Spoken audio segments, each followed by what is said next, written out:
Shalom bien-aimés, je vais continuer rapidement là où je me suis arrêté, parce que nous avons pris une pause.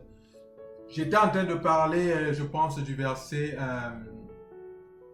c'est le verset 12. Ne nous conduis pas en tentation, mais délivre-nous du malin. Mais délivre-nous du malin. Une fois encore, un autre point, il n'y a que Dieu pour nous délivrer vraiment du malin. En tant qu'individu, nous sommes limités. Qu'importe combien tu mets ta confiance en ce prophète ou en cet apôtre ou en ce n'importe qui, le moment venu de la détresse et des secousses causées par le malin, il n'y a que l'Éternel pour te délivrer de cela. Parce que lui-même, ton apôtre, aura besoin de délivrance, d'être arraché de la fureur du malin. N'est-ce pas? Il n'y a que le Père qui sait faire cela. Donc vous voyez que la réponse est toute tracée. Et qu'il est donc important que lorsque nous parlons de Père spirituel, que nous ayons dans notre pensée qu'il est question de l'Éternel et non question d'un homme. Je voudrais que vous me compreniez, bien-aimés. Je n'ai rien contre ces bien-aimés qui se font appeler Père ou bien qui vous appellent fils ou fille, ça et là. Je n'ai rien contre cela. Mais je dis simplement que si en vous appelant fils ou fille, ils ont derrière leur tête qu'ils sont votre Père spirituel, alors ils sont dans la pire des erreurs qui soient. Parce que si donc ils sont votre Père spirituel, qui est donc Dieu pour vous? Votre Père charnel? Ce serait carrément un blasphème. Donc rectifions le tir, ajustons notre marche et marchons de manière à pouvoir glorifier l'Éternel. Je vais lire la dernière portion et on va passer à autre chose. Car c'est à toi qu'appartiennent dans tous les siècles le règne, la puissance et la gloire. Amen.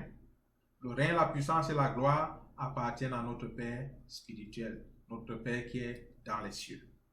Notre Père qui est en même temps le Père du Seigneur Jésus-Christ. Et c'est cet esprit d'adoption qui fait de toi et de moi les frères et les sœurs du Seigneur Jésus-Christ. N'est-ce pas? Combien ceci est beau. Je vais lire le verset 17 du livre de Romains, le chapitre 8. Or, si nous sommes enfants, nous sommes aussi héritiers, héritiers de Dieu et co-héritiers de Christ. Si toutefois nous souffrons avec lui, afin d'être glorifiés avec lui. Vous vous rappelez dans une vidéo précédente, j'ai mentionné le fait qu'il était important que nous passions de stade d'enfant à stade de fils et que le stade de fils était ce stade dans lequel nous étions conduits par l'Esprit du Seigneur et non par les hommes. J'en avais parlé, n'est-ce pas? Et aujourd'hui, nous allons donc lire un texte dans le livre de Galates qui réitère davantage cela. Galates 4, le verset 1 à 5.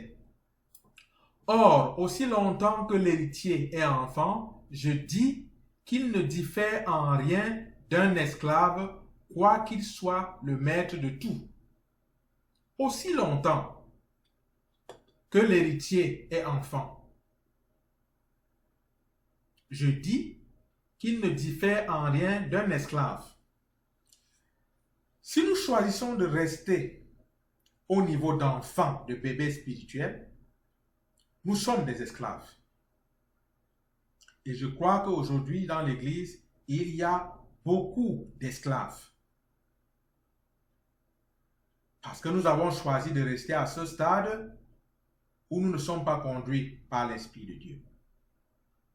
L'apôtre Paul dit quelque chose de poignant et d'effrayant en même temps. Il dit, quoi qu'ils soient maîtres de tout, ils sont des esclaves, quoi qu'ils soient maîtres de tout. Imaginez ça, c'est une condition et une situation des plus pathétiques. Que quelqu'un puisse avoir toutes choses et vivre comme un esclave.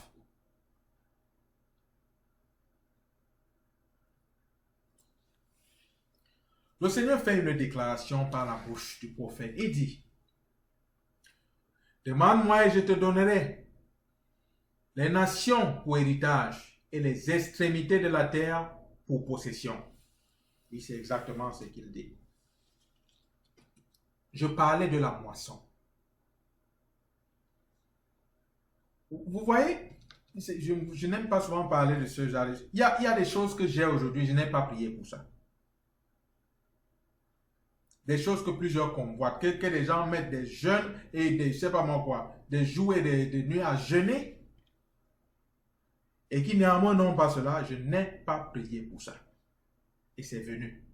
Pourquoi? Parce que la parole de Dieu est vraie. De chercher premièrement le royaume de Dieu et sa justice, et toutes choses nous seront données par-dessus tout. C'est pourquoi je nous ai interpellés, je nous interpelle encore.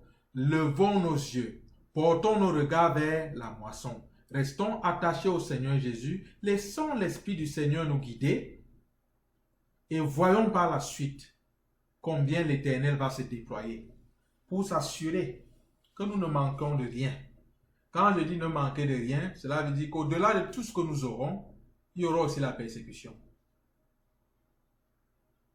Mais ne soyons pas effrayés. Parce que le même Dieu qui a su pourvoir à toutes choses, saura nous préserver et nous protéger de l'heure de la persécution. Verset 2. Mais il est sous des tuteurs et des administrateurs jusqu'au temps marqué par le Père. Il est sous des tuteurs et sous des administrateurs. Oui, jusqu'au temps marqué par le Père. Maintenant, raison de plus pour rester, chercher la volonté de l'Esprit du Seigneur. Parce que si jamais le temps marqué par le Père arrive et que tu n'es pas spirituellement alerte, tu restes encore dans l'esclavage. Tu resteras dans l'esclavage. Rappelons-nous, Dieu ne force la volonté de personne. Dieu a donné son conseil tout entier dans la Bible que nous tenons dans nos mains. La volonté de Dieu y est imprimée. Donc, quand les temps marqués sont passés, nous devons nous lever. Nous devons nous lever et agir pour notre Père comme des fils. J'étais en train de dire que nous devons nous rappeler à chaque fois dans quel royaume nous avons été nés, dans quel royaume nous avons été adoptés. Il s'agit du royaume du roi des rois. Donc nous avons été adoptés comme des princes et des princesses. Et je disais que l'unique personne qui a la clé de l'instruction exacte qu'il faut pour les princes et les princesses que nous sommes, c'est Jésus-Christ. Ce n'est ni Paul, ni Pierre, ni votre pasteur, ni votre apôtre, ni votre overseer ou n'importe qui, nommez-les, évêques et tout ça. C'est Jésus. Parce que lui connaît les choses du début jusqu'à la fin. Je vais continuer rapidement la lecture. Nous aussi, de la même manière, lorsque nous étions enfants, nous étions sous l'esclavage des rudiments du monde. Vous savez ce que c'est que les rudiments du monde? Avoir une voiture parce que le voisin a une voiture. Avoir un costume parce qu'on a vu le costume que le frère portait, je ne sais pas, à la réunion le dimanche. Avoir une paire de chaussures, ce sont les rudiments du monde. Les rudiments, les choses. Nous étions esclaves de ces choses. Si vous voulez comprendre très bien de quoi je parle, si jamais vous avez des enfants, entrez avec ces enfants dans un magasin qui vend des bonbons et tout genre de sucreries et des jouets. Vous allez comprendre de quoi je parle. L'enfant, dès qu'il se trouve au milieu de ces jouets, il ne sait pas de quel côté aller. Il commence à vouloir tout. Et vouloir ça, et vouloir ça, et vouloir ça, et vouloir c'est ça. Les rudiments du monde. Les petites choses. Mais lorsque les temps ont été accomplis, Dieu a envoyé son Fils, né d'une femme, né sous la loi, afin qu'il rachètât ceux qui étaient sous la loi, afin que nous reçussions l'adoption. Quand l'apôtre Paul parle ici, il s'identifie à ses frères juifs. Quand les temps ont été marqués, Jésus a été envoyé. Et c'est comme Jésus est venu là qu'il a eu la possibilité d'avoir l'adoption. Nous devons rendre grâce au Seigneur Jésus d'être venu et d'avoir obéi. Et parce que vous êtes fils, Dieu a envoyé dans nos cœurs l'esprit de son Fils lequel crie Abba, Père. Celui qui n'a pas l'esprit de Christ ne lui appartient pas. Et nous avons dit que lorsque nous parlons de Christ, nous parlons de Messie. Celui qui n'a pas l'esprit de Messie ne lui appartient pas. Et c'était quoi le rôle du Messie? C'était d'avoir accepté l'appel de Dieu, accepté l'envoi de Dieu dans le monde et à pouvoir obéir jusqu'à l'obéissance, pousser son obéissance jusqu'à la mort. La Bible nous dit que notre Seigneur a appris l'obéissance par les choses qu'il a souffertes. En d'autres termes, l'obéissance à la parole de Dieu nous fait souffrir aussi d'une certaine manière. Je me porte en faux dans cette doctrine qui vous raconte que une fois qu'on a cru au Seigneur, tout est bien.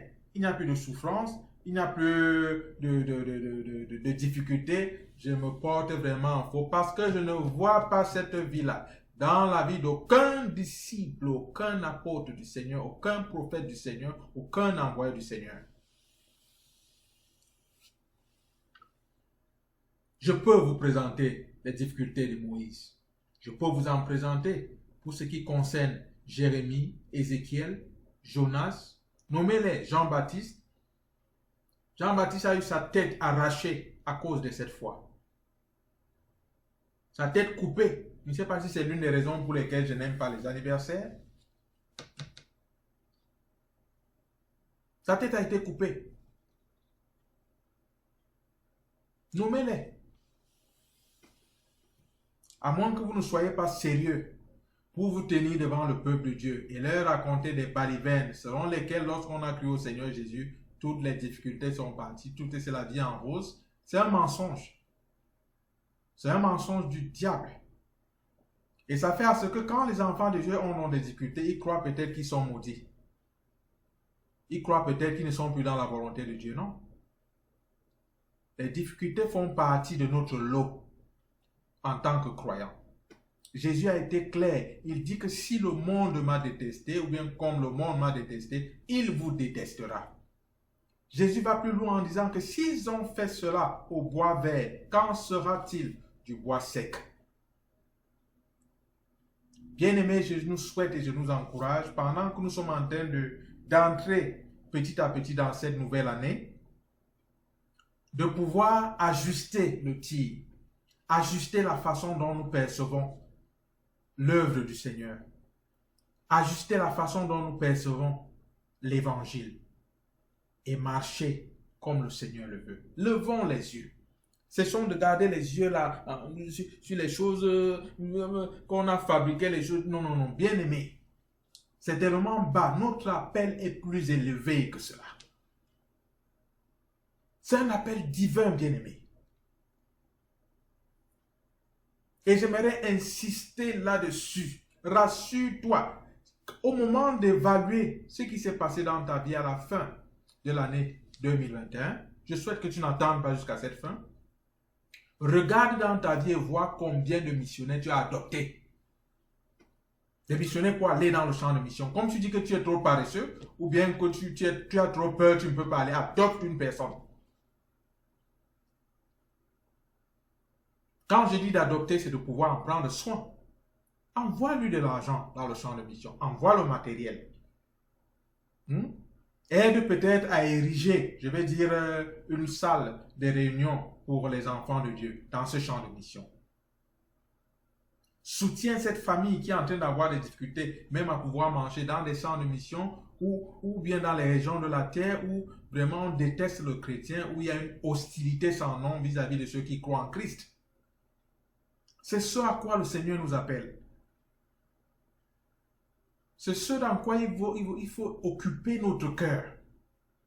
Que notre cœur soit là où le cœur de Dieu est. Et le cœur de Dieu est de pouvoir ramener ces brebis qui sont encore errants dans le monde, dans la bergerie, dans le troupeau, afin qu'il y ait un seul troupeau, un seul Seigneur, ou bien un seul berger, le Seigneur Jésus-Christ. Si tu t'occupes à quelque chose d'autre, bien-aimé, je crains que tu ne sois pas en train de viser la cible. Dieu ne nous a pas appelés à fonctionner comme des tourbillons, des astres errants, des arbres déracinés, des arbres d'automne déracinés, 2 fois morts. Non, bien-aimé, ce n'est pas là notre lot. Travaillons avec le Seigneur dans sa moisson. Et comme je l'ai dit, ce missionnaire ne doit pas être forcément membre de ton église. Il peut être dans une autre communauté, mais en étant en train de faire l'œuvre de Dieu, soutiens-le. Le corps du Christ est grand. Sortons de nos petites cases là, sortons de là. Tu as 2 millions de membres, depuis quoi? Le corps du Christ est plus grand que ça. Ouvrons les yeux. Et j'aimerais dire ceci à cette personne qui m'a écouté de long en large et qui m'a entendu parler à mes frères. La fois dernière, je t'ai appelé, j'ai dit que tu étais ami de l'église. Non, tu n'es pas ami de l'église. Tu es le voisin de l'église. Et parce que tu es voisin, parce que la Bible nous fait comprendre que un ami dit tout à son ami, n'est-ce pas? Un ami révèle ses secrets les plus à son ami. Ce n'est pas le cas pour toi. Tu es juste un voisin. Tu as entendu le jargon chrétien. Tu as souvent entendu les louanges chrétiens. Et tu as adopté leur langage. Mais tu sais au fond de toi-même que tu n'as jamais reçu Jésus-Christ. Tu n'es pas né de nouveau. Tu n'es pas sauvé. Si les choses s'arrêtaient à cet instant précis, bon, tu sais que tu iras en enfer. Pas à cause de tous tes péchés, non, parce que tu n'as pas reçu le Fils unique du Très-Haut, Jésus-Christ, pour être sauvé. Comme je le dis toujours, Jésus ne vient pas te juger ou te condamner. Non, il a été envoyé dans ce monde, pas pour juger le monde, mais pour le sauver. Parmi les gens qu'il a sauvés, j'en fais partie. Tu peux aussi en faire partie. Cela dépend entièrement de toi. Mais déjà aujourd'hui, je t'interpelle et je te supplie, prends cet engagement de suivre Jésus. Je ne t'invite pas dans une église dans laquelle je me trouverai. Non, tu ne la connais même pas d'ailleurs. Mais je t'invite à pouvoir prendre cet engagement avec Jésus. Après l'avoir fait en confessant tes péchés, en recevant Jésus dans ton cœur comme ton Seigneur et Sauveur personnel, demande-lui de te guider. Et pendant ce temps, achète-toi une Bible. Achète une Bible et commence à la lire. Et je te suggère de commencer par les évangiles, peut-être de Jean de préférence. Lis cette Bible, instruis-toi, afin de ne pas te ranger du côté des damnés. Hier, c'est déjà le passé. Demain, c'est encore le futur. Tu n'as le contrôle qu'à l'instant précis où tu écoutes ma voix. L'instant précis, c'est ton moment, c'est ton instant de salut. Et je te supplie de ne pas t'amuser à te recoucher aujourd'hui sans t'être engagé à suivre Jésus-Christ. Sans avoir confessé ces péchés-là à Jésus, lui demander de te pardonner. Lui dire que tu regrettes ces choses. Et lui dire que de le mettre en défi à défi. Dis que s'il est réel, qu'il vienne dans ta vie et qu'il te change. Et il le fera. Que le Seigneur bénisse ta décision. Je voudrais te laisser ici aujourd'hui et t'encourager à pouvoir te joindre au Seigneur Jésus-Christ et à commencer à ton niveau à bâtir le royaume de Dieu avec lui. Parce que ceux qui ne rassemblent pas avec Jésus-Christ dispersent. C'est ce que Jésus-Christ a déclaré. Que Dieu te bénisse. Shalom.